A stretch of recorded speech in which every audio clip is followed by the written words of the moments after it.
زکوٰۃ کے فریضے کے حوالے سے یہ ہے کہ 32 مقامات پر نماز اور زکوٰۃ کا حکم اکٹھا بیان کیا گیا، تو اس سے زکوٰۃ کے فریضے کا پتہ چلتا۔ یاد رہے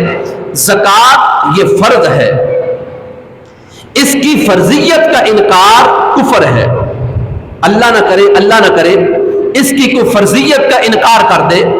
تو ایسا بندہ دائرہ اسلام سے خارج ہو جائے گا۔ ہاں زکوٰۃ کے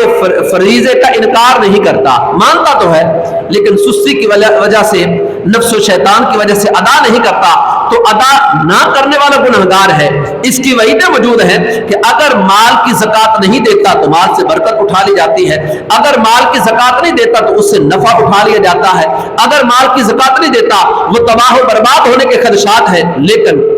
اس کے فرضیت کا انکار نہیں کرتا تو ایسا بندہ کافر نہیں ہوتا، لیکن جو اس کی فرضیت کا انکار کر دے وہ دائرہ اسلام سے خارج ہو جاتا ہے۔ زکوٰۃ کا جو فریضہ ہے یہ سن 2 ہجری کے اندر زکوٰۃ فرض ہوئی، اور یاد رہے زکوٰۃ 2 ہجری میں روزوں سے پہلے زکوٰۃ کا فرضیہ آیا، یعنی زکوٰۃ کو روزوں سے پہلے فرض کیا۔ اب پہلے زکوٰۃ فرض ہوئی ہے، نماز کے بعد زکوٰۃ ہے، پھر اس کے بعد روزوں کی فرضیت، اور یوں بالترتیب پھر حج کی فرضیت کا حکم آیا۔ تو زکوٰۃ کی جو فرضیت ہے یہ 2 ہجری کے اندر اس کا حکم آیا، اور پھر باقاعدہ مسلمان اس کو ادا کرنے لگے۔ سیدنا ابوبکر صدیق رضی اللہ تعالی عنہ جب آپ نے منصب خلافت سنبھالا نبی پاک علیہ الصلوۃ والسلام کے وصال ظاہری کے بعد، تو پھر کیا ہوا، کچھ لوگ مرتد ہو گئے۔ اب جو لوگ مرتد ہو گئے تو انہوں نے زکوٰۃ کے فریضے کا انکار کر دیا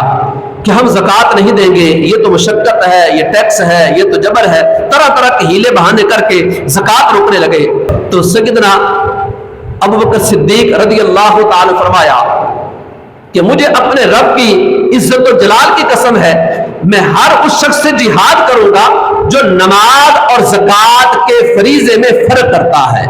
جو کہتا ہے نماز ہے، زکوٰۃ کا فریضہ مشقت نہیں ہے، جو نماز اور زکوٰۃ میں فرق کرتا ہے، یعنی نماز تو ادا کرے اور زکوٰۃ کے فریضے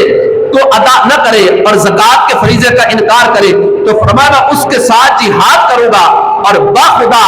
زکوٰۃ یہ مال کا حق ہے جو اسلام نے مقرر کیا ہے، اور اس کو دینا ہوگا۔ جو لوگ نبی پاک علیہ الصلوۃ والسلام کے زمانے اقدس میں جتنے مال کی زکوٰۃ دیا کرتے جو ان پر زکوٰۃ فرض ہے، اگر اس میں کچھ روکیں گے تو میں ان کے ساتھ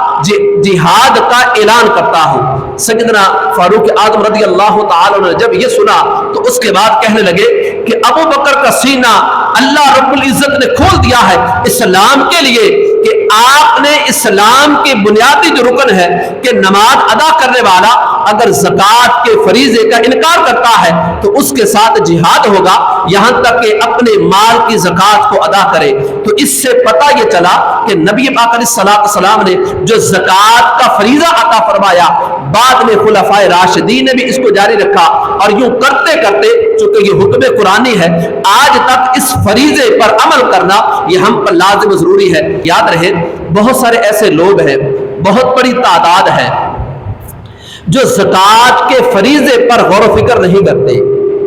اور جب غور و فکر نہیں کرتے تو اس کو ادا کرنے کی طرف ذہن کے اندر رغبت نہیں آتی، یہاں تک کہ زندگی کے سال ہا سال گزر جاتے ہیں، کبھی وہ سوچتے نہیں کہ مجھ پر زکوٰۃ ہے اور میں نے زکوٰۃ دینی ہے۔ جب وہ اس فریضے کو ادا نہیں کرتے تو پھر بہت ساری برکتوں سے اپنے آپ کو محروم کر لیتے ہیں، بہت ساری رحمتوں سے اپنے آپ کو محروم کر لیتے ہیں۔ زکوٰۃ کا جو فریضہ ہم پر مقرر کیا گیا ہے،